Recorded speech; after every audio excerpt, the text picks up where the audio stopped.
সদ্য ভূমিষ্ঠ হওয়া শিশুর কান্না, গোধূলি বেলায় সাইকেলের টায়ার ধরে দৌড়ানো, তপ্ত রোদে প্রকৃতিতে হা হুতাশ, থমকে আছে স্নিগ্ধ বাতাস। এমন অসহনীয় মধ্য দুপুরে হাঁটুপানি নদীতে দৌড়ে পার হচ্ছে এক ঝাঁক শিশু। কেউ আবার স্কুল ছুটি শেষে ধান ক্ষেত ধরে ফিরছে বাড়ি। তখন চরের বুকে ৩ ছাগলছানা সহ বাড়ির পথে এক গৃহিণী, সঙ্গে তার দুরন্তপনা শিশু। প্রতিদিনের জীবন গল্পের সাথে মিলে যাওয়া এমন হরেক রকম ছবির প্রদর্শনী হচ্ছে রংপুর পাবলিক লাইব্রেরি মাঠে। ফটোসাংবাদিক, ডকুমেন্টারি ও চলচ্চিত্র নির্মাতা ফিরোজ চৌধুরীর ১৩তম একক আলোকচিত্র প্রদর্শনী। জাতির পিতা বঙ্গবন্ধু শেখ মুজিবুর রহমানের ১০৫তম জন্মবার্ষিকী উপলক্ষে ৫ দিনের এ আলোকচিত্র প্রদর্শনীর শিরোনাম দেওয়া হয়েছে মা ও শিশু। উদ্বোধনের পর থেকেই ছোট বড় বিভিন্ন বয়সী দর্শনার্থীদের আলোকচিত্র প্রদর্শনীর প্যাভিলিয়ন ঘুরতে দেখা যায়। মা ও শিশু কেন্দ্রিক আলোকচিত্রে কেউ কেউ নিজের ফেলে আসা দিনগুলো দেখতে পেয়ে ক্যামেরা বন্দী করছেন। দর্শনার্থীরা বলছেন, ফটোসাংবাদিক ফিরোজ চৌধুরীর ফ্রেমবন্দি প্রতিটি ছবি অতীত, বর্তমান ও ভবিষ্যতের কথা বলছে।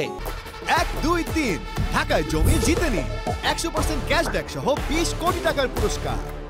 আমি আমার মাসে সঙ্গে আসছি। আমার খুব সুন্দর লাগছে এই ছবিগুলো দেখে খুব ভালো লাগছে।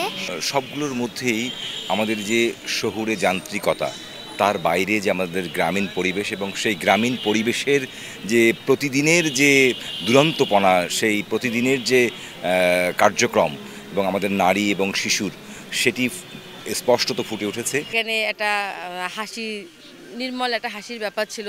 এই হাসি আমরাও কিন্তু হাসছি। তারপরে সাইকেল চালা, এগুলো প্রচুর আমি খেয়েছি। আমি পুকুরে সাঁতার পর্যন্ত কাটতাম। তো জাস্ট নিজের শৈশবটাকে আমি আমার এই আপনার ফিরোজ ভাইয়ের ছবির মাধ্যমে আমি দেখতে পেলাম। ইচিং বিচিং টিচিং যা দেখে সেই ছোটোবেলার কথাগুলো মনে পড়েছে, কারণ অনেক খেলেছি এই খেলাটা, শিবুরির সঙ্গে ইচিং বিচিং, সেই বিকেলের মাঠের খেলা, সব মিলেই আসলে। আবার যখন দেখি একটা পাহাড়ি কিশোরীর সংগ্রাম, আবার যখন বৃদ্ধ বয়সে একটা বিষণ্ণতা মুখ, সবগুলো ছবি আসলে এক একটা ছবি এক একটা রকমের শিহরণের কথা বলে। একটা ছবির পিছনে কিন্তু একটা করে গল্প আছে। এটা একটা দারুণ প্রদর্শনী। প্রত্যেকটা ছবিই কথা বলে, প্রত্যেকটা ছবিই অর্থপূর্ণ এবং আমাদের জীবন জড়িয়ে আছে।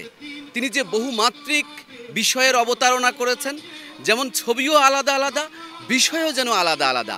সব কিছুকে একসাথে করলে কখনো মনে হয় নিজের জীবন, কখনো মনে হয় বাংলাদেশ। প্রতিটি ছবি একটি করে বার্তা দিচ্ছে, কারণ ছবি কথা বলে। অনেক সময় ছবি তুলতে তুলতে হারিয়ে গিয়েছেন বাস্তব জীবন থেকেও, জানালেন এই আলোকচিত্রকার। ১, ২, ৩ ঢাকায় জমি জিতে নিন ১০০% ক্যাশব্যাক সহ ২০ কোটি টাকার পুরস্কার। ১৭ই মার্চ হচ্ছে জাতীয় শিশু দিবস। তা আমি তখন চিন্তা করলাম যে শিশু নিয়ে এক্সিবিশনটা করি। কারণ আমার অনেক সাবজেক্ট আছে, অগণিত সাবজেক্ট, তাই আমি শিশু নিয়েই করি। ছবি বাছাই করতে গিয়ে দেখলাম যে শিশুর সাথে নারীটা ওতপ্রোতভাবে জড়িত। তখন সেই কারণে আমি ঠিক করলাম যে নারী ও শিশু বিষয়ই করি।